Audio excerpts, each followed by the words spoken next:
I guess I want to start with, I'm standing out there looking at the poster, looking at the For quotes. Bloodshot? No, yeah, exactly. Right across the hallway, yeah. No, but you've got these demented, I think Fox News called it dangerous, or one of them, someone called it dangerous. How did you react? Did you know people were going to react when you started writing this? Not remotely. I mean, it was an incredibly surreal experience, and I think that for anyone who knows me, and obviously, like, look, it's I get it. I'm a writer. I'm trying to make stuff that lots of people will see, but I'm just not a provocateur. I don't wake up in the morning and say, like, I'm gonna light this country on fire. I've got things to say, and I'm, and I feel very passionately about them. I'm like, I've always avoided conflict, and the last thing that I want to do is have anybody not like me. I will, I'm afraid to call restaurants for reservations, and they'll be like, sorry, we're booked.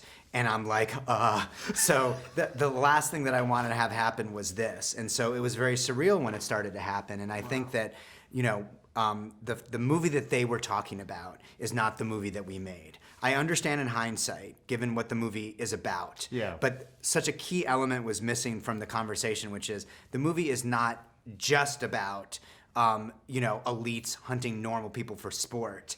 It's about crazy conspiracy theories. It's about us believing anything. It's about misunderstanding the other side. It's about the idea of the other side.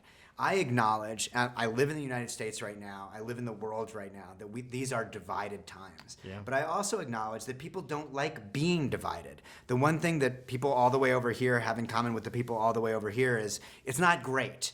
Like, we want to be able to go to Thanksgiving again and not feel stress and anxiety with the people that we love the most. And so, ironically, The Hunt was sort of designed to create a space where we could laugh at ourselves, more ourselves than one another. I don't think that the movie is mean. And so when this rhetoric started happening around the movie, I was like, oh my God, what have we done? Is that what we did?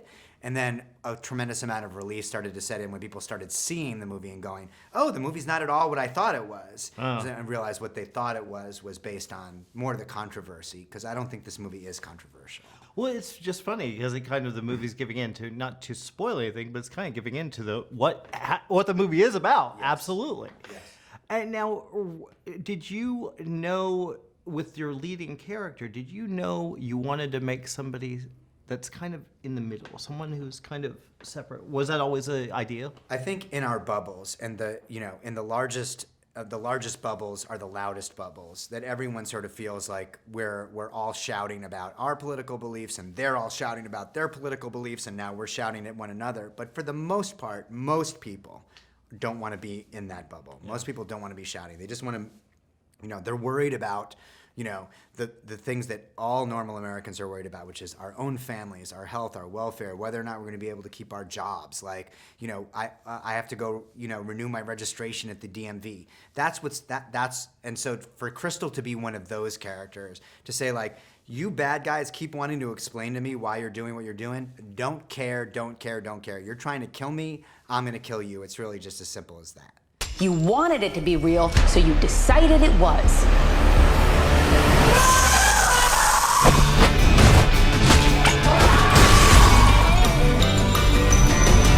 What kind of sick people would even think of something like that? White people. We're the worst.